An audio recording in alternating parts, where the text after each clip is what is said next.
correspondientes a los puntos 10 y 11 del orden del día, asunto Ceuta. Y 6 minutos tiene la señora Olona para hacer la pregunta. Con la venia, señor presidente. Muchas gracias. ¿Qué tal, señora Gámez? Muy buenas tardes y bienvenida al Congreso de los Diputados. Tiene además una extraordinaria oportunidad de salir en defensa de los agentes de la Guardia Civil, en general de las fuerzas y cuerpos de seguridad, desde el momento en el que en este mismo momento se está celebrando en el Congreso un auténtico aquelarre contra las fuerzas del orden, promovido por los partidos que controlan, sin lugar a dudas, más del 90% de la violencia callejera en las calles, entre otros sus socios de gobierno, Unidas Podemos, que en este momento están celebrando un acto en contra de la mal denominada Ley Mordaza, la reforma que se está tramitando sobre la Ley de Seguridad Ciudadana, para precisamente dejar absolutamente desamparados, aún más de lo que usted ya lo ha hecho, a nuestros agentes y empoderar a los delincuentes, haciendo que la delgada línea azul quede absolutamente debilitada y que detrás de la misma, que es lo que se está combatiendo, estemos solos los ciudadanos, solos con el caos, preparando, sin lugar a dudas, como han dicho las asociaciones y sindicatos policiales, un auténtico escenario de guerrilla urbana, como hoy mismo la ministra comunista de Trabajo ha tenido oportunidad de reconocer, para cuando ustedes pasen a la oposición poder incendiar las calles con total impunidad y que nuestros agentes no tengan el más mínimo elemento de seguridad, ni personal ni la nuestra, de seguridad ciudadana. Ahora se supone que es su turno, directora. Ya está. Bueno, 1 minuto 10. Sí. Directora general, por favor. Muy bien. Sí, se había producido, buenas tardes, el silencio porque, si no recuerdo mal, las preguntas son relativas a los motivos por el que el Consejo de Ministros había acordado una ayuda, y la número 11, crisis con Marruecos. Y creo que usted está sacando a debate, aprovechando esta ocasión para hablar otra cosa que esté sucediendo aquí en el Congreso, que además no es mi responsabilidad, como puede imaginar, sino más bien la que representan ustedes, precisamente donde se sientan, que tiene que ver con el uso de estas instalaciones, con las decisiones que aquí se tomen. Así que yo creo que me toca responder a las preguntas que me habían traído. Supongo que espera respuestas sobre ellas, porque si no, no tendría sentido que las hubieran traído aquí. Y les diré que sobre lo ocurrido en mayo pasado ya respondió también el ministro del Interior en esta Cámara el 25 de junio de este año, pero no obstante me presto a contestarlas aquí y a decirles que en el marco de relaciones entre España y Marruecos, y concretamente en materia migratoria y de seguridad, no consta que haya habido por parte de las autoridades de aquel país ninguna suspensión en el desarrollo de las actividades de cooperación a las que aludía su pregunta. Un escenario de cooperación, además, que habitualmente se ha desarrollado en estos ámbitos. Junto a las medidas de apoyo financiero, además, el Ministerio de Interior trabaja en los ámbitos político y operativo de la cooperación bilateral y también impulsa la cooperación en el ámbito de la Unión Europea. Desde el año 2016, como respuesta al desafío que supuso la crisis de los cayucos, el Ministerio de Interior estableció un eje esencial y transversal de la política migratoria española, la cooperación con los países de origen y de tránsito. Y desde entonces Interior tiene marcada una estrecha colaboración bilateral con países como Argelia, Marruecos, Senegal y Mauritania. Esto es lo que le puedo decir, aunque sé que no le interesa en absoluto, porque ha venido a traer otro tema a colación que debe ser que le trae más rédito en estos momentos, pero creo que por respeto a esta Cámara debía contestar las preguntas a las que formalmente me habían solicitado la comparecencia. Muchas gracias. Con la venia, señor presidente. No sabe cómo lamento, señora Gámez, que desaproveche la oportunidad que hoy tenía para, al menos por una vez, salir en defensa de nuestras fuerzas y cuerpos de seguridad, teniendo en cuenta que, bajo la denominación de los 6 de Zaragoza, hoy se reivindica a 6 personas que han sido condenados con penas de prisión de hasta 8 años por causar disturbios durante un mitin de Vox en Zaragoza en el año 2019, y precisamente dándose altavoz a quien ha sido condenada por patear a un agente de policía municipal, la señora Isabel Serra, portavoz de Unidas Podemos. Usted, que hace gala de ser una mujer que ocupa su puesto por ser mujer, pues precisamente esa defensa del feminismo hoy tenía oportunidad de condenar a quien la justicia ya ha condenado por haber insultado a nuestras fuerzas del orden, a una agente femenina llamándole zorra, diciéndole que si su hijo le cogiese la pistola tendría que matarla. No sé, hoy tenía una gran oportunidad y de verdad pensaba que la iba a aprovechar.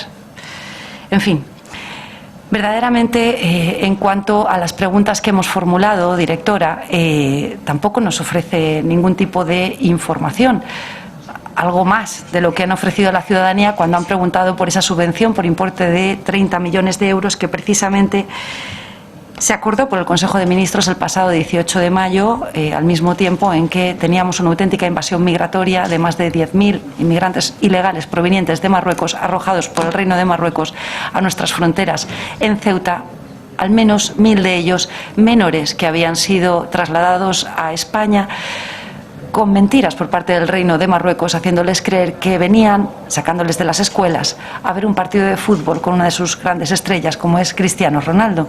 Ustedes a lo que se dedicaron es a distribuir a esos menores a través de las comunidades autónomas en un reparto indigno, mientras sus padres, a través de las redes sociales pudimos verlos, los reclamaban, pidiendo que se les permitiese volver con ellos, puesto que habían sido sacados de las escuelas con engaño.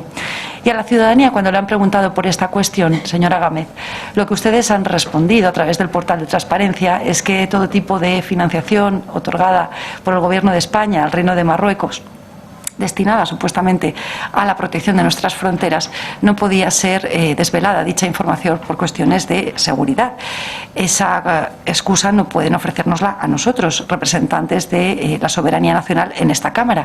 Así que le ruego que en el tiempo que le resta conteste a la pregunta y que de verdad aproveche la oportunidad para poder defender por una vez a nuestras fuerzas y cuerpos de seguridad, dejando bien claro que la aquelarre que hoy se está celebrando en esta misma casa no es algo que usted apoye, ni por acción ni por silencio, como está haciendo ahora mismo. Gracias, presidente.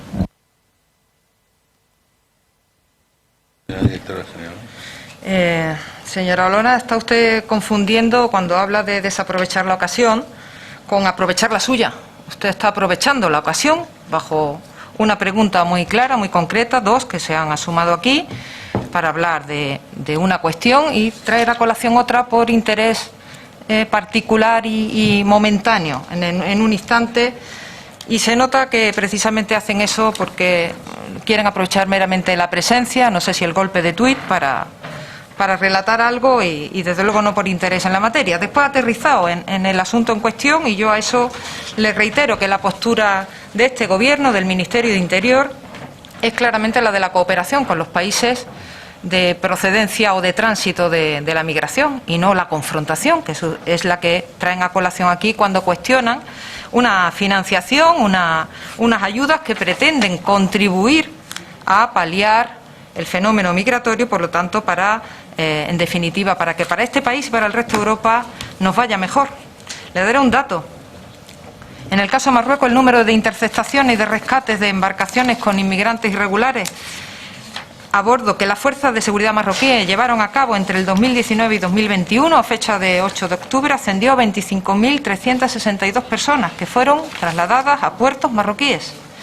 Los datos sobre los intentos de asalto al perímetro fronterizo también ponen de manifiesto la disposición y la cooperación de Marruecos para evitar que estos movimientos migratorios afecten a nuestro país. Por lo tanto, le reitero que consideramos absolutamente necesario mantener esta línea de trabajo que le estoy comentando y considerar a estos países como socios prioritarios, reconociendo el esfuerzo que realizan, en particular, en la lucha contra la inmigración irregular.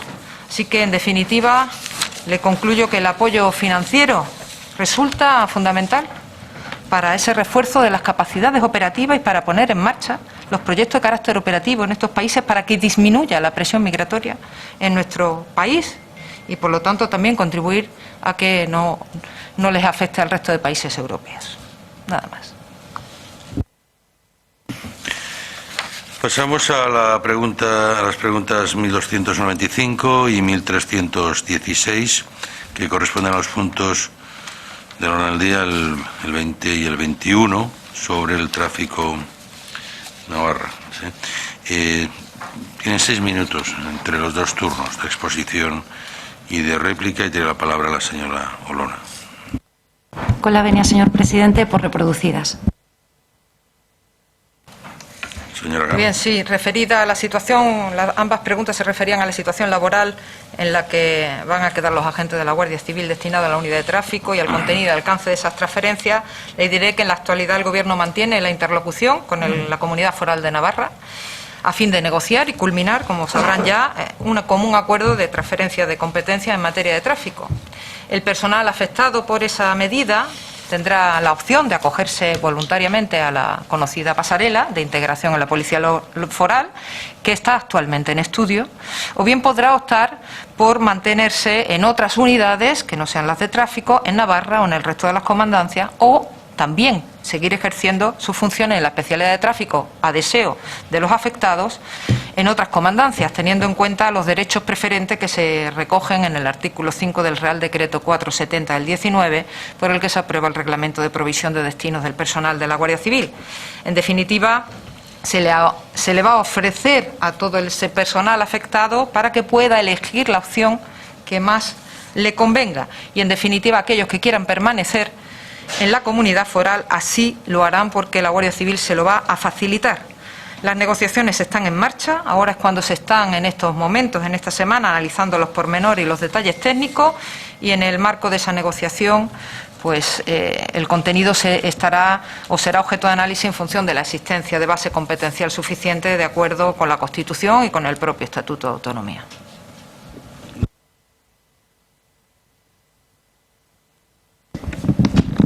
Sí, con la venia, señor presidente. Mire, señora Gámez, como le decía con anterioridad, usted ha hecho gala en diversas ocasiones de estar ocupando el puesto que desempeña por el mero hecho de ser mujer, algo en lo que usted y yo convendremos que no tiene ningún tipo de mérito. Es algo en lo que usted no tiene ningún mérito para haber nacido mujer y no hombre. Y ese es el único mérito que usted pone de manifiesto para haber accedido al cargo que está desempeñando. Y es cierto que va a pasar a la historia por ser la primera mujer que ocupa el cargo de directora general de la Guardia Civil, pero también por otras cuestiones que hacen que haya desaprovechado usted la histórica oportunidad que ha tenido. Usted pasará a la historia por ser el primer director general de la Guardia Civil bajo cuyo mando se ha aniquilado la política de dispersión de los presos etarras, permitiendo que se ponga fin a una política no solamente legal, como han determinado los juzgados nacionales y europeos, sino que además ha sido tremendamente útil para acabar con la acción terrorista de ETA. Y han acabado con esa política de dispersión simplemente porque necesitaban el apoyo indigno de los diputados de H. Bildu y del PNV en esta Cámara para llegar a la Moncloa y para mantenerse en ella, sin exigir que los terroristas, que ahora están ya todos acercados a cárceles próximas al País Vasco y Navarra, hayan tenido que colaborar lo más mínimo con la justicia para esclarecer los casi 400 crímenes etarras que a la fecha siguen sin autor conocido y, por tanto, sin que sus víctimas hayan obtenido reparación, memoria, dignidad y justicia. Usted pasará a la historia por ser directora general de la Guardia Civil, que ha enviado a nuestros agentes a una auténtica guerra, cuál es la lucha contra el coronavirus, sin más medios que sus propios cuerpos. Porque eso es lo que hizo con nuestros agentes, desapareciendo por completo. Supongo que le llegaría el meme donde aparecía usted escondida en un retrete, porque eso es lo que hizo durante toda la lucha contra la pandemia en los primeros meses, en que nuestros agentes tuvieron que salir a la calle como servicios esenciales y proveerse ellos mismos del material sanitario necesario para intentar proteger sus vidas. Por desgracia, no siempre se consiguió. En nuestro corazón y en nuestra memoria, todos y cada uno de los caídos en esta lucha, y en mi caso particularmente el teniente coronel Galloso. Usted pasará a la historia por haber sido la primera directora general de la Guardia Civil que se ha atrevido a cesar a un coronel por negarse a cometer un delito. Y usted, con formas nada acordes con el decoro parlamentario que debe mantener en esta sede, lo negó en su anterior comparecencia cuando le interpeló sobre esta cuestión mi compañero, José Alcaraz. Lo negó muy airada, con muy malas formas, las que son propias suyas. Hoy me alegro verla cómo se está conteniendo mucho mejor. Pero usted y yo sabemos que eso no es cierto. Que, por supuesto, que propuso el cese del coronel de Los Cobos por haberse negado a cometer un delito, como así reflejó la sentencia condenatoria del Juzgado Central de la Audiencia Nacional, donde se refleja claramente que usted trasladó en una conversación al LAB que la orden venía dada de Moncloa y donde se refleja su indignidad cuando en una noche de domingo a un coronel con un expediente inmaculado, que todo lo ha dado por España, se atreve a cesarle un 24 de mayo por negarse a cometer un delito. Y es cierto que la sentencia de la Sala de Apelación de la Audiencia Nacional ha revocado el fallo condenatorio, pero lo ha hecho por una cuestión puramente jurídica, como usted y yo sabemos, dejando incólumes, dejando establecidos los hechos declarados probados en la previa sentencia, entre otros que usted cesó a un coronel por negarse a cometer un delito. Y pasará a la historia por ser la directora general de la Guardia Civil que ha entregado a ETA la agrupación de tráfico y la expulsión de nuestra Guardia Civil de Navarra. Lo que ETA no consiguió, ni consiguió en los Paeguna, lo van a hacer ustedes. ¿Y todo por qué? Por llegar a la Moncloa y mantenerse en el poder. Porque el acuerdo de transferencia de la competencia de tráfico a Navarra se alcanzó por el PNV del País Vasco y el Partido Socialista en diciembre de 2019, como punto tercero de los 12 que permitieron a Sánchez contar con el apoyo del PNV para llegar a la Moncloa. Desdiciendo lo que el propio ministro Marlaska en septiembre de 2019 había dicho a la agrupación de tráfico de Pamplona, cuando había prometido que nunca se expulsaría a la Guardia Civil de Tráfico de Navarra. La indignidad de su ministerio es que los agentes se enteraron por los medios de comunicación un 30 de diciembre. Usted es política. Usted sabe la trayectoria que tiene antes de haber alcanzado el honroso puesto que ocupa. ¿Pero usted se imaginaba que sería capaz de llegar a esto? Y mire que en su trayectoria tiene actuaciones. ¿Se imaginaba esto? Nuestros agentes están en una situación de absoluta incertidumbre porque no han tenido la consideración de informarles en qué condiciones van a quedar cuando se materialice esa transferencia que en teoría tendría que haberse llevado a cabo el pasado 1 de diciembre. No saben si se les va a permitir quedarse en seguridad ciudadana en Navarra, si se les va a dar un derecho preferente a elegir destino en tráfico en otras comunidades autónomas, en qué condiciones se va a producir la pasarela policía foral. Sabemos que hace un mes el sindicato Abertzale ELA lo que ha hecho es exigir que esa pasarela no tenga lugar, porque evidentemente, señora, esa expulsión de la Guardia Civil que no consiguió ETA, que no ha conseguido los Paeguna y que usted va a materializar, si se lleva a cabo, es por el odio a España que representa la Guardia Civil para quienes son sus socios de gobierno. Gracias, presidente.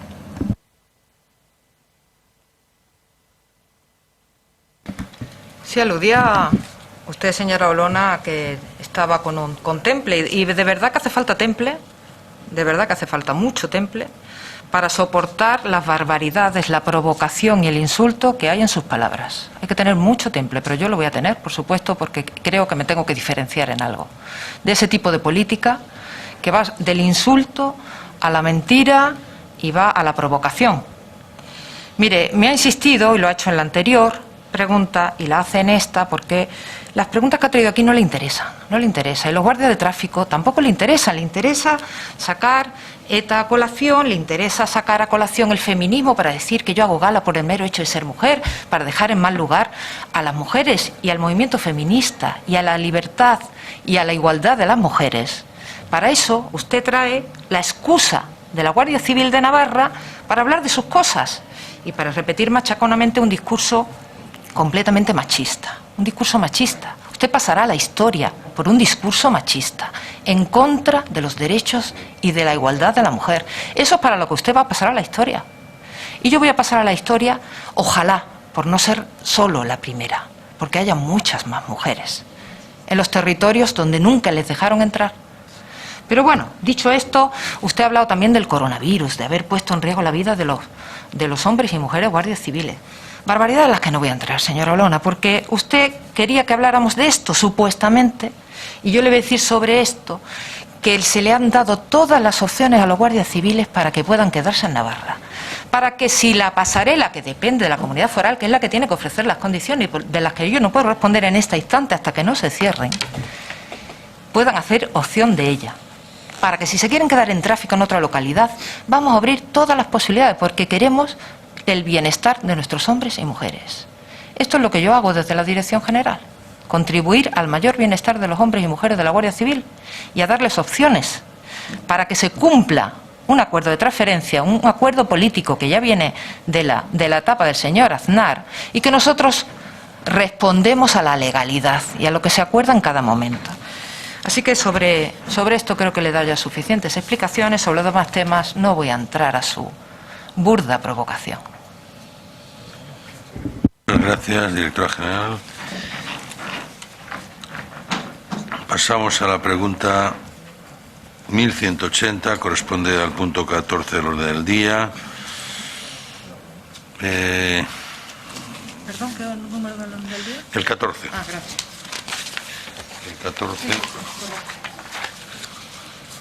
tiene que ver con la previsión por parte de la Dirección General de la Guardia Civil de incluir el padecimiento del coronavirus como causa de excepción para la realización de pruebas. ¿Quién va a intervenir por parte del señor Ortega? Tiene, en este caso, 2 minutos y medio. Doy por producida la pregunta, gracias. Muy bien, señor Ortega. Querían hablar del padecimiento del virus por SARS-CoV como causa de excepción para la realización de las pruebas en los cursos de acceso y promoción de la Guardia Civil, y aunque a esta cuestión ya se le contestó a su grupo por escrito, no empece que le pueda decir aquí que las causas de exclusión en los procesos selectivos vienen recogidas en el anexo 1 de la Orden 155/2019, que aprueba las normas por las que han de regirse los procesos de selección para el ingreso en la escala de cabos y guardias, y que efectivamente el padecimiento de la COVID no está como causa de exclusión médica. No obstante, para las pruebas que se desarrollan a lo largo de varios días y no en un llamamiento único en el que no está contemplado la exclusión, me estoy refiriendo a esas pruebas psicofísicas, las de actitud física, la psicotécnica, la entrevista personal. Se autoriza el cambio de día dentro del calendario previsto a quienes lo solicitan, y que la COVID se considera una causa justificada, de tal manera que siempre que el día de la prueba se esté en disposición de cumplir con los requisitos exigibles, desde el punto de vista sanitario, pues se aviene a cambiar la fecha inicialmente prevista para que los aspirantes puedan asistir a las pruebas en condiciones sanitarias aceptables. Así que con esto espero haber dado respuesta a su pregunta. Muchas gracias, señora directora general. Usted me ha vuelto a leer lo mismo que nos habían contestado por escrito. A mí me gustaría ser muy claro en esta pregunta. ¿Usted puede garantizar, como directora general de la Guardia Civil, que ningún aspirante a pruebas de acceso o promoción de la Guardia Civil se ha quedado sin poder celebrar esas pruebas por haber estado enfermo del COVID? Es un sí o un no. Si lo puede garantizar o no lo puede garantizar. Y se la voy a repetir para que no quede ninguna duda. ¿Puede usted garantizar, como directora general de la Guardia Civil, que ningún aspirante o a acceso o a promoción de la Guardia Civil se ha quedado sin poder participar en las pruebas como consecuencia de haber estado contagiado por el COVID? Muchas gracias. Pero, ya no hay más turnos, señor Ortega. Vale. No los necesito. Correcto. Si me responde. Señora Gámez. Sí, lo raro sería que le contestara una cosa diferente a la que ya le habíamos contestado por escrito. Es decir, mi problema no es que lo vuelvan a preguntar, ni mi problema es que a usted no le guste la respuesta.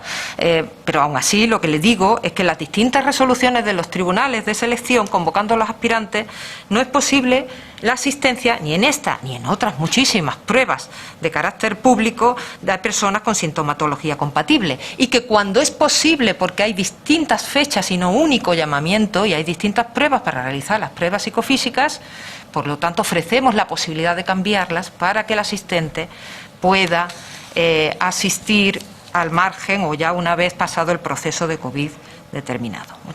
Esto es todo. La pregunta 1197, que es el punto 15 del orden del día. Creo que es el señor Gestoso el que tenía la palabra por 2 minutos y medio. Hago lo mismo que antes, que responda la pregunta y luego intervengo yo. Que vaya, queda por formulada la pregunta, vaya. Bueno, pues señora Gámez. Estamos en la 15, ¿verdad? Estamos en la 15, sí. Muy bien. Muy bien. Las condecoraciones. Sí, correcto. En esta cuestión pedían que pudiéramos facilitar alguna información por los motivos por los que supuestamente no se han tramitado, según su pregunta, las propuestas de condecoraciones a agentes de la Guardia Civil en enero de 2020. Le voy a comentar cómo es el proceso, porque creo que es importante saber cuál es el procedimiento por el cual una propuesta inicial de condecoración puede terminar teniendo la condecoración efectiva por la autoridad competente, en este caso el Ministerio de Interior, porque creo que conociéndolo le aporto alguna información que quizás no tenga. Las propuestas de concesión de condecoraciones se producen cuando el personal del cuerpo realiza, ya lo saben, acciones o conductas extraordinarias de extraordinario relieve y se tramita el oportuno y el correspondiente expediente sumario. El expediente sumario, una vez que se termina, se remite al Consejo Superior de la Guardia Civil para su informe y a la vista del mismo la persona titular de la Dirección General puede formular la correspondiente propuesta que, como le he dicho, se hace al titular del Ministerio del Interior. La existencia de una propuesta de concesión no debe equipararse a la apertura del expediente sumario ni a la concesión de la condecoración, porque, como digo, tiene una tramitación en que se inicia de una determinada manera y puede continuar apoyándose en los distintos trámites bajo la misma formulación o puede cambiar a lo largo de la tramitación en función de los diferentes mandos o del Consejo Superior de la Guardia Civil que así lo determine. En todo caso, respecto de lo que usted me está preguntando, el pasado 29 de noviembre se remitió a la zona de Cataluña la orden de incoación para que se proceda a la instrucción del citado expediente sumario, para determinar, en definitiva, quiénes reúnen los méritos para las posibles condecoraciones en las distintas modalidades. Por lo tanto, a la pregunta de por qué no se han tramitado ya le estoy dando respuesta que sí se ha producido, que el procedimiento se inicia de una determinada manera y a lo largo de la instrucción se van determinando el número, las personas, las distintas modas o particularidades que puede tener las distintas condecoraciones, si son de un tipo o de otro, para terminar en su caso, finalmente por parte del Ministro del Interior, concediéndoles o no las citadas condecoraciones. Señor Gestoso. Bueno, yo simplemente, con la explicación que ha dicho ya ha quedado reflejada cuál es su postura. O sea, quiero decir que no hay nada más irracional que la respuesta que ha dado. Porque está bien que una condecoración no llegue a buen puerto, pero lo que resulta sorprendente es que 189 condecoraciones a los guardias civiles que intervinieron en el proceso contra el proceso golpista y contra todo el separatismo catalán, especialmente en la época del golpe de Estado, que no se haya tramitado ninguna, pues mire usted, me parece una broma. Aunque después de ver la actitud en la que viene como el anterior compareciente, que aquí no sé a qué han venido de verdad. ¿Ustedes saben realmente dónde están? Ustedes son comparecientes. Esto es el poder legislativo del Estado. Cada uno de nosotros representa el poder legislativo. Y ni usted ni el director general de la policía son nadie para leernos la cartilla a ningún diputado de ningún grupo político. Entonces, si a ustedes no les gusta lo que preguntamos, pues no contesten o hagan lo que quieran, que ya tenemos nosotros los mecanismos jurídicos para defendernos. Y le voy a decir, no se ha hecho nada por condecorar a estos, porque no han querido ustedes molestar a esos mismos socios que tienen, que ahora mismo están homenajeando a 6 delincuentes callejeros en una de las salas de este edificio, a los 6 de Zaragoza, esos famosos que son unos agresores de policía. ¿Me entiende? Y eso es por lo que ustedes no quieren condecorar a los 189 guardias civiles, para no molestar a esa gentuza que está reunida en el edificio de al lado. Y le voy a decir además la propuesta hasta que tampoco han seguido la propuesta remitida el día 10 de enero de 2020, que aglutina las actuaciones meritorias de la Guardia Civil en las investigaciones generales y de inteligencia vinculadas a todos los hechos que tuvieron lugar en el segundo semestre de 2017 de Cataluña, como fueron la investigación y final condena del Tribunal Supremo de los miembros del Gobierno de Cataluña, la realización de numerosos operativos policiales de entrada y registro, la incautación de 9 millones de papeletas que dificultaron la realización del referéndum ilegal, la averiguación de la creación de aplicaciones informáticas para la realización del referéndum, etcétera, etcétera, etcétera. Y esos son los que estos 189 agentes, estos 189 héroes, merecen esa condecoración que ustedes le niegan para no molestar al señor Rufián y a los señores de Bildu. Entonces, quiero decirle tajantemente y claramente que nosotros, desde nuestro punto de vista, usted si quiere manténgala en el cajón, pero les queda poco y cuando lleguemos no le quepa la menor duda que esas 189 condecoraciones llegarán al pecho de esos guardias civiles que tanto se lo han merecido. Muchas gracias. Muy brevemente, señor Gestoso, que la realidad, verdad, no le estropee su titular ni su discurso, porque le he dicho, y por respeto a esta Cámara, que le tengo tan profundamente que estoy contestando a sus preguntas, a pesar de que ya se habían contestado por escrito, y a pesar de darle la información, que el 29 de noviembre se remitió a la zona de Cataluña la orden de incoación, y le he explicado que esto es un procedimiento largo y que, no en este caso, en todos, llevan una tramitación lenta, en todos los casos. No espere usted que un hecho de un acto al año siguiente esté ya condecorado, porque no ha sido así en ningún caso en las extraordinarias. Permíteme que le diga. Entonces, lo que le estoy diciendo es que efectivamente se está tramitando y que efectivamente cuando a través de todo este proceso de instrucción se determinará el número, la categoría de la medalla, etcétera, etcétera, que se verá en su momento cuando el procedimiento termine. Pasamos a la pregunta 1198, que es el punto 16 del orden del día. Según veo, creo que es un poco lo mismo. Y en este caso, la intervención es también del señor Gestoso. No, quería que estaban las dos bueno, pero es igual que... Bueno, entonces la damos por... No, es que estaba viendo el tenor y digo, es exactamente igual. Quizás ha sido el error de la mesa no haberlas agrupado. Es lo de las agrupado. Condecoraciones por lo de la inteligencia. Sí, es lo mismo. Al final es igual. Sí, por eso me llamó la atención. Podríamos haberlas agrupado. Yo le Bueno, agradezco. igual que la conteste Sí, y perfecto. volvemos a decir. No. Como quiera. Se la contesto en el mismo sentido, señor Gestoso. No, por eso. Y yo me reitero. Pues les agradezco la amabilidad. Pasamos pues a la pregunta 1294, que corresponde al punto 19 del orden del día. Y aquí, por el Grupo Parlamentario Vox, interviene la señora Olona. Muy bien, pues adelante. Sí. Con la venia, señor presidente, por reproducida. Sí, en esta ocasión preguntan por las medidas y las políticas que se van a adoptar desde el Ministerio de Interior en relación a la investigación por parte de la Fuerza y Cuerpo de Seguridad en delitos de odio. Y sobre eso le tengo que referir que la instrucción a la que se refiere, la 6/2021, tiene como objetivo implementar nuevas medidas de comunicación y seguimiento a favor de la Oficina Nacional de Lucha contra los Delitos de Odio. Los indicadores de polarización que aludía en su pregunta son un conjunto de indicios que deben ser debidamente recopilados e incorporados en los atestados con el fin de dotar a los fiscales y a los jueces de los suficientes indicios racionales de criminalidad que permitan formular los cargos de imputación. Es decir, que esta instrucción va dirigida a analizar con mayor detalle todas las circunstancias que ocurren alrededor o que rodean un delito para determinar con rigor y exactitud si existe una motivación de odio. La lucha contra la discriminación y la desigualdad es una verdadera prioridad para este Gobierno y para el Ministerio de Interior, desde luego, en particular.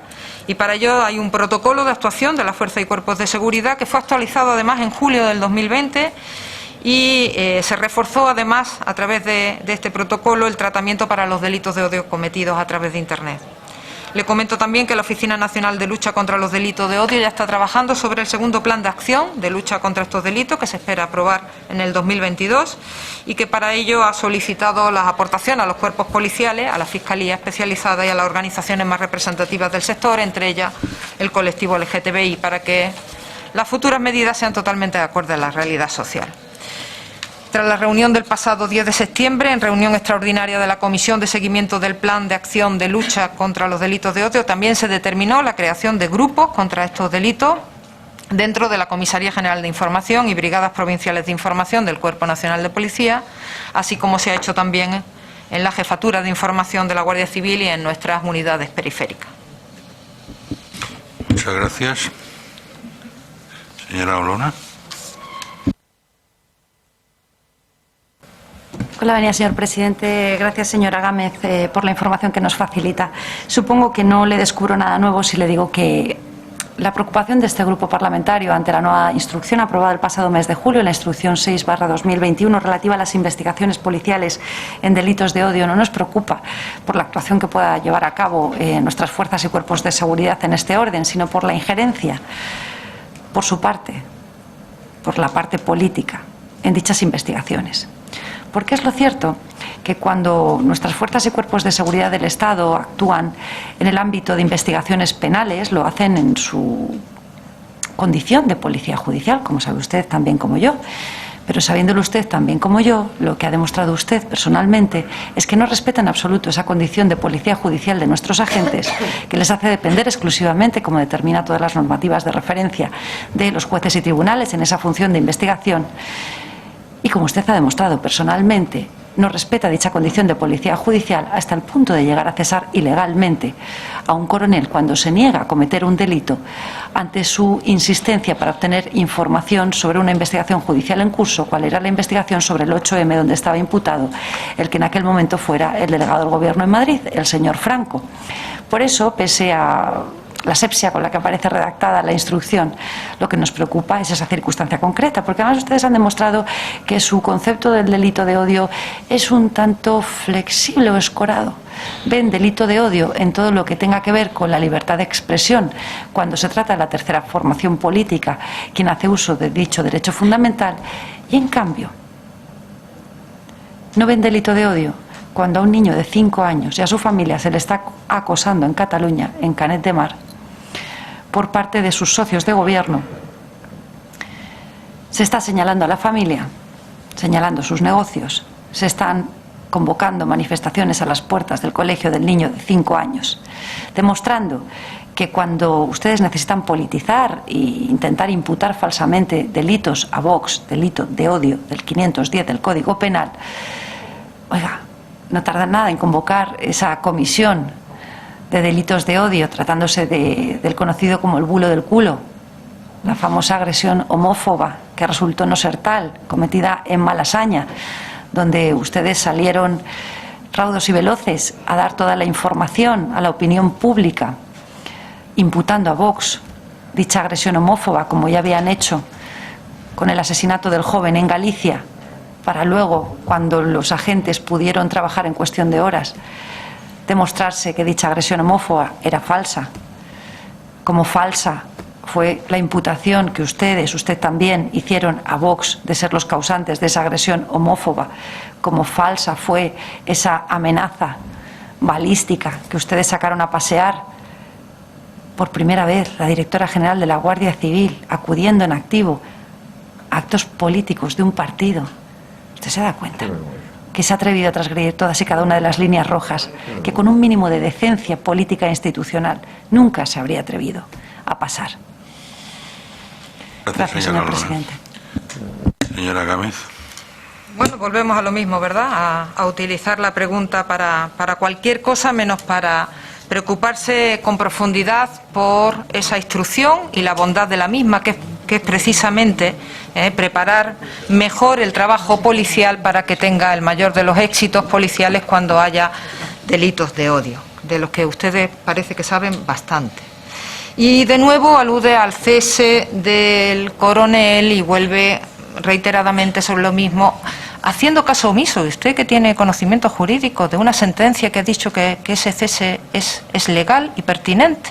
Pero le da igual la realidad. La realidad no debe entorpecer su discurso político, así que podemos dar vueltas al asunto y desde luego apartarnos de lo que a mí me interesa, que es la defensa del trabajo policial, en concreto el de la Guardia Civil, en el que se está haciendo un trabajo importantísimo. En materia de delitos de odio, que es una preocupación profunda, porque estos delitos tienen mucha parte desconocida, porque hay todavía mucho miedo a denunciar y porque hay poco soporte social para que el que quiere denunciarlo se sienta arropado, y es necesario que nuestras fuerzas de cuerpo de seguridad estén bien formados, tengan instrucciones, estén sensibilizados, y hay que sensibilizar mucho, porque realmente hay mucho delito de odio que todavía no ha salido a la superficie y que desde luego bajo la responsabilidad de este Ministerio vamos a trabajar para que así sea. Muchas gracias. Muchas gracias, señora Gámez. Pasamos a la pregunta 1503, que corresponde al punto del orden del día 30. Gracias. ¿Tiene la palabra, señora? Sí.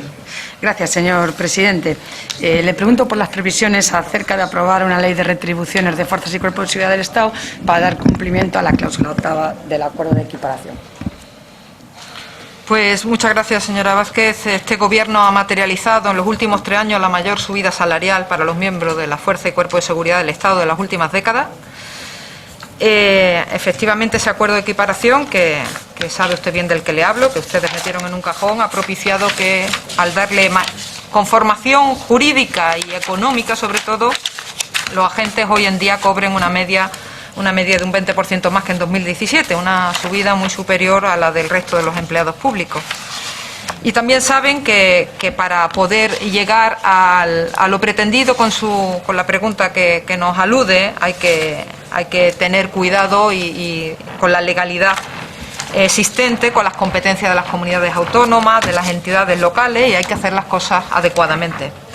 Además, saben también que el Grupo Socialista en el Senado ya propuso en el seno de la Comisión de Interior una ponencia especial de estudio para la implementación de la estrategia de equiparación efectiva entre la Fuerza y Cuerpo de Seguridad del Estado. Así que esta moción, que se aprobó el 29 de octubre, lo que va a determinar es precisamente que se haga un trabajo serio sobre cómo puede hacerse tal cosa, cómo puede valorarse y estudiarse una equiparación más allá de la que se ha materializado de manera efectiva en estos 3 tramos pasados, y ahí es donde hemos depositado esa reflexión y ese estudio para que tenga el propósito que pretende.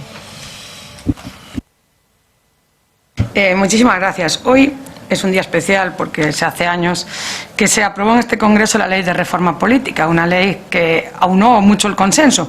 Y yo le tomé la palabra hace un año, usted no sé si se acuerda, que cuando yo le pregunté por el cumplimiento completo del acuerdo de equiparación, yo le hice mención a que faltaban, primero, la auditoría, que la desconocíamos y que esa sí que quedó guardada en un cajón y que se escondió.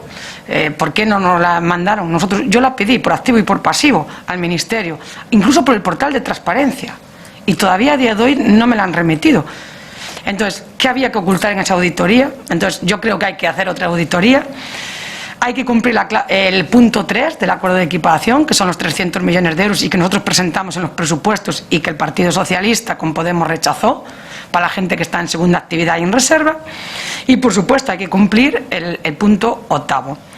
Ese acuerdo de equiparación que firmó el Partido Popular en marzo del 2018 salió publicado en el BOE, pero es más, el cajón, no sé si se refiere usted a los 800 millones que iban en los presupuestos generales del Estado del 2018 y que gracias a eso ustedes pudieron ejecutarlo, y yo me alegro de que se haya ido ejecutando.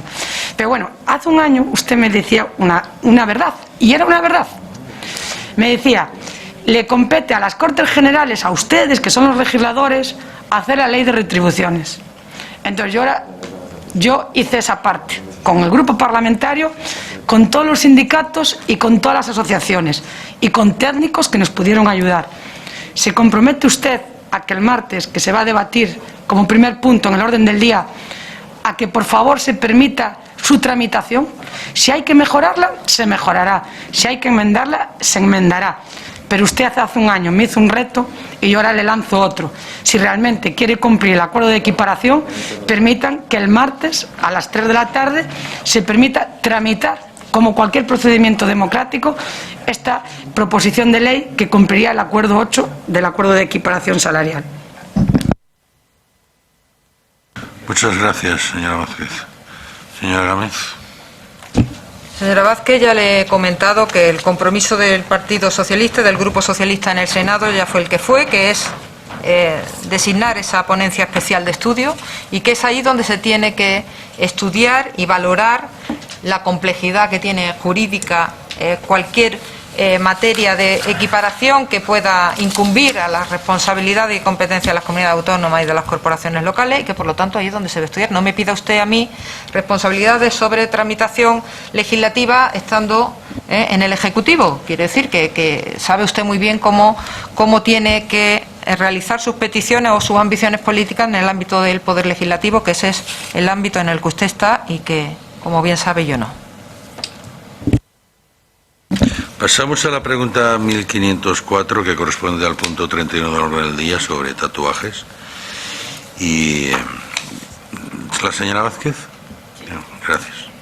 Gracias, señor presidente. Mire, señora directora, con todo el respeto, usted encomendó eso, lo hemos hecho, por supuesto, y los guardias civiles que nos están viendo están hartos de estudios. Ellos fueron los que hicieron esta ley y la podemos mejorar o incluso podemos no aprobarla al final. Es decir, solo es admitirla a trámite. Pero bueno, dicho lo cual, los tatuajes, mira, ayer ya me informaron, recibí a AGC de Alicante que me pidieron que le diera este dossier, que le dieron a la directora general y ya me informé de que sí que se van a permitir los tatuajes. Lo que sí me llamaba la atención, señora directora general, es que en los policías sí podemos usar tatuajes y los guardias civiles se les iba a prohibir. Y esto me recuerda a una frase que usted dijo en el Senado, de que los guardias civiles son peculiares y merecen menos derechos que el resto de los policías.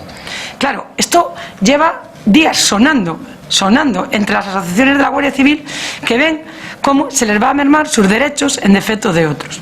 Dicho lo cual, sé que los tatuajes, efectivamente, me alegro de que den marcha atrás y que no discriminen a los guardias civiles por el simple hecho de llevar un tatuaje, y me gustaría simplemente pedirle que, por favor, que reconsidere lo que hemos pedido del Plus para la España despoblada. 16 millones de euros, todavía están en el Senado, que se puede hacer. Nuestros cuarteles, la gente no son atractivos, no quieren venir a nuestros pueblos y en cambio necesitamos efectivos. Decirle que reconsidere también, otra segunda consideración, que 9.000 internas para 75.000 policías, comprenderá usted que no es nada. 150 taser para 70.000 guardias civiles, considera que no es nada. Y ya por último, hay dos provincias, la de la diputada que está sentada en la mesa y la mía. Son las dos únicas que faltan por la USECIC. Usted sabe que en el 2018 estaba el informe favorable. En el 2019, su antecesor en el cargo me responde que efectivamente, que ya estaba el informe para crear la USECIC. ¿Cuál es el problema de que todavía no estén creadas? Nada más y muchas gracias. Señora Gámez. Señora Vázquez, en ningún momento he dicho que merezcan menos derechos porque eso se lo está inventando usted. Lo que he dicho es que el servicio que presta la Guardia Civil es diferente del que presta por sus características, por su despliegue, es diferente y por lo tanto tienen normativa diferente y tienen por lo tanto un ajuste en la prestación del servicio, en lo económico, diferente. Tienen peculiaridades, unos pueden tener alojamientos, otros no lo tienen porque prestan el servicio en determinadas condiciones y eso es lo que lo hace tener una regulación diferente. Así que de ahí a que usted diga que yo he dicho que merecen menos derechos, pues me parece que va un abismo y no me escuchará eso ni lo pensaré jamás. Pero me estaba usted aludiendo a los tatuajes y le quiero recordar que estuvieron ustedes en el gobierno. Nosotros hemos venido aquí a enmendar esa dificultad, que no estaban permitidos para el acceso, para el ingreso, que era un óbice para entrar en la Guardia Civil tener tatuajes y que ahora con esta normativa que hemos sacado nosotros lo pueden tener. Por lo tanto, que usted me diga, me reproche que cuando le hemos regulado esa diferencia de que la Guardia Civil no pudiera llevar o exhibir tatuajes, le diré que arranca de bastante más atrás y que con el nuevo Real Decreto que ya está publicado en el boletín del 9 de noviembre hemos permitido adecuarnos a la realidad donde muchas personas, especialmente jóvenes, hombres y mujeres, llevan tatuajes y no debe ser un óbice para que presten sus funciones policiales, a salvo de que el contenido, obviamente, de esos tatuajes sea contrario a la Constitución, a los derechos o a las libertades. Por lo tanto, sobre eso creo que hay poco más que decir. Usted me alude a las necesidades de las TASER, de las necesidades de la España despoblada y le diré muy rápidamente que estamos trabajando efectivamente tenemos un plan de acción en la España del reto demográfico, lo hemos presentado en el Senado hace muy poco y que incluye muchas medidas en las que estamos trabajando para dar un mejor servicio en esa España que necesita, sobre todo, una cuestión que ustedes se dejaron en el tintero cuando recortaron tantísimos guardias civiles, más de 7.000, en los años que estuvieron en el gobierno. Para esa España despoblada lo que hace falta es más guardias civiles, más hombres y mujeres guardias civiles. Y eso es lo que estamos reponiendo con la oferta de empleo público. Durante más de 3 años consecutivos, por encima del 100% de la tasa de reposición. Gracias.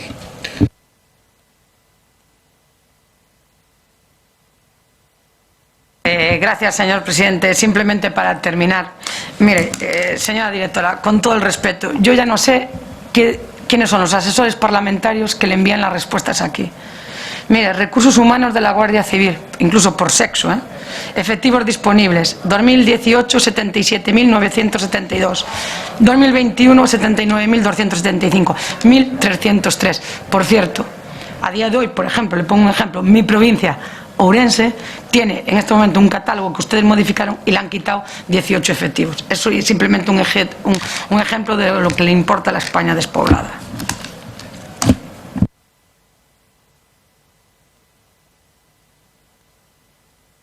En 30 segundos solo le puedo decir que la realidad canta. Las ofertas de empleo público han sido superiores a la tasa de reposición y a la pérdida de efectivos durante la etapa del Partido Popular. No niegue la evidencia, por favor. Muchas gracias. Pasamos ya a la última pregunta, la 1512, que corresponde al punto 36 del orden del día.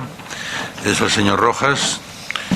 Muchas gracias, señor presidente. Con la venia, el Gobierno tiene un problema, señora directora general, agradezco su comparecencia, cuando da datos que son francamente contradictorios, porque si en respuesta escrita da un dato que usted contradice, pues el Gobierno tiene un problema de credibilidad y de transparencia. Pero dicho sea esto, la pregunta en cuestión se refiere a la situación del campo de Gibraltar, que nos preocupa como organización política, como partido, que ha tenido reuniones allí, visitas, que estamos en contacto con los alcaldes de la zona del campo de Gibraltar.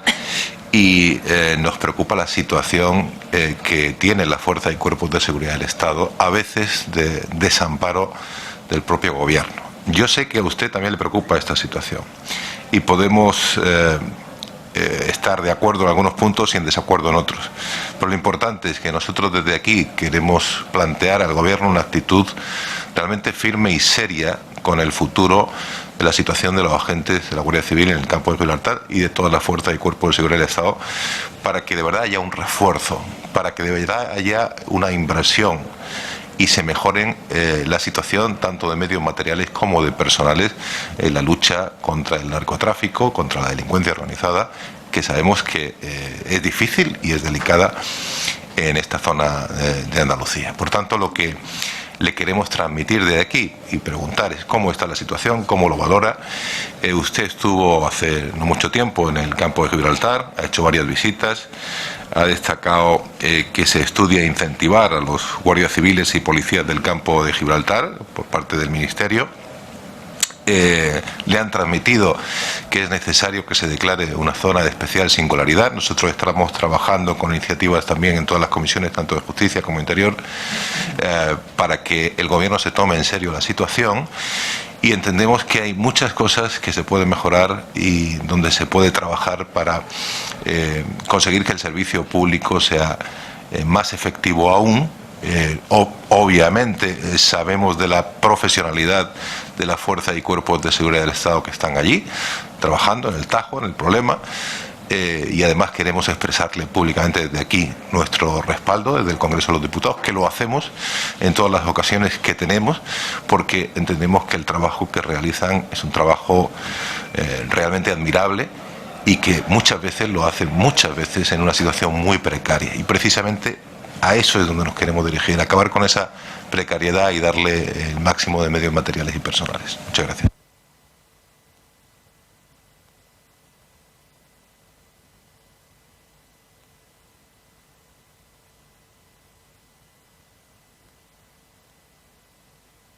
Minutos y medio. Ay, perdón, son 5 minutos, ¿no? Sí, correcto. Estamos en la primera parte todavía. Vale. Pues tiene la palabra la señora Gámez. Señor Rojas, le agradezco que traslade su preocupación por la situación del campo de Gibraltar y que reconozca que hay un esfuerzo que se está llevando de manera muy intensa los esfuerzos y cuerpos de seguridad del Estado, muy especialmente desde el plan de campo de Gibraltar de 2018, está trabajando con enorme intensidad y arrojando unos resultados policiales extraordinariamente positivo, tanto de droga incautada como de número de detenciones, como de bienes incautados en importante valor económico. Les digo solo que por parte de Guardia Civil tenemos 300 personas efectivos de refuerzo más en el campo de Gibraltar, y que el plan Cartella, que que se ha extendido casi a lo largo de toda la geografía andaluza para perseguir el crimen organizado relacionado con el tráfico de drogas, está funcionando extraordinariamente bien. De hecho, ese plan especial de la Secretaría de Estado de Seguridad está valorando en estos momentos su ampliación y su continuidad en el tiempo para seguir reforzando la seguridad en el campo de Gibraltar con dotación de medios personales, materiales y tecnológicos. Ya les digo que se han reforzado las capacidades operativas y de inteligencia disponibles en las unidades y los resultados son más que evidentes. Entre julio del 2020 y junio del 2021 se duplicó el número de operaciones en el territorio, 5.050 frente a 2.525 del mismo periodo anterior. Las de narcotráfico crecieron en un 106%, las de blanqueo en más de un 71%, las investigaciones judicializadas aumentaron en un 47%. Y efectivamente hay que proveerle y le hemos provisto de más medios personales, más personas, ya le he nombrado ese refuerzo, y medios materiales con la entrega de vehículos blindados, de armamento, por lo tanto de capacidades materiales para afrontar el desafío que supone el crimen organizado.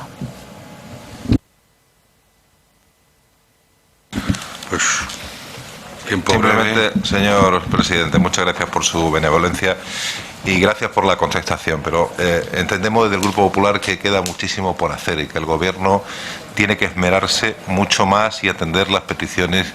También desde el Grupo Popular hemos hecho una enmiendas de esta naturaleza para reforzar la seguridad allí, nos las han vetado en los presupuestos generales del Estado, pero aparte de esto nos llegan datos de que no se sabe bien dónde están los 73 vehículos anunciados para la lucha contra el narcotráfico, de que cuándo se va a producir una nueva revisión del catálogo de puestos de trabajo, porque el actual es deficitario y se cubre mediante comisiones de servicio, señoría. Dato sobre esto, por ejemplo, actualmente hay 9 patrones de embarcaciones cuando había 16. Actualmente hay 7 vacantes de mecánico marinero. Todos estos instrumentos y medios materiales son fundamentales para luchar contra el narcotráfico. Usted ha dado cifras de crecimiento en estas operaciones y es que la actividad delincuencial ha subido exponencialmente en el campo de Gibraltar y de ahí viene nuestra preocupación. A mayor actividad y ante esos datos que son claros, tiene que haber una respuesta muy potente por parte del Estado, cuanto más medios materiales y personales.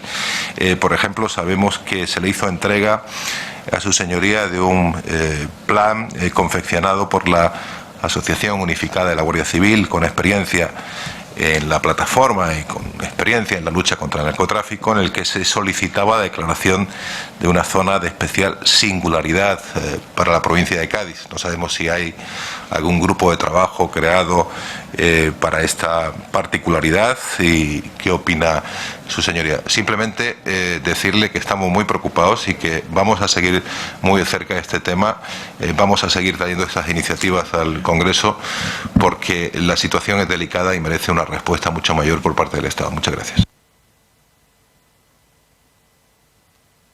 Sin ánimo de ser conformista con la situación, sí le digo que el principio de autoridad que estaba perdido cuando este Gobierno asumió las responsabilidades y muy en concreto en el Ministerio de Interior, el principio de autoridad se ha recuperado en el campo de Gibraltar. Es decir, que la inversión que se ha hecho personal y material en el campo de Gibraltar para vencer al narcotráfico fundamentalmente ha arrojado el extraordinario resultado de recuperar el principio de autoridad, que es lo más importante, y por lo tanto de ponerle coto y freno a esa actividad delictiva. También le digo que, no obstante ello, en el municipio de Algeciras, por darle los datos del último balance de criminalidad del Ministerio de Interior, las infracciones penales se han reducido un 7,9% entre enero y septiembre de este año respecto de 2020. Y la tasa de criminalidad también se ha reducido cerca de un 2%, un 1,7% en concreto, en la línea de la Concepción. En definitiva, que ese esfuerzo que se está haciendo de medios personales, que ya le he comentado el refuerzo que tenemos, y material está arrojando buenos resultados, que efectivamente tendremos que seguir insistiendo en dotarle de más y mejores medios, porque la criminalidad va siempre por delante, tanto en sus capacidades materiales también como en su imaginario para procurar vencer la resistencia de la fuerza y cuerpo de seguridad, y vamos a seguir trabajando en esa materia. Me alegra que como formación política sigan ustedes preocupados por ese asunto, porque ya les digo que el esfuerzo del Ministerio de Interior en esta materia es máximo.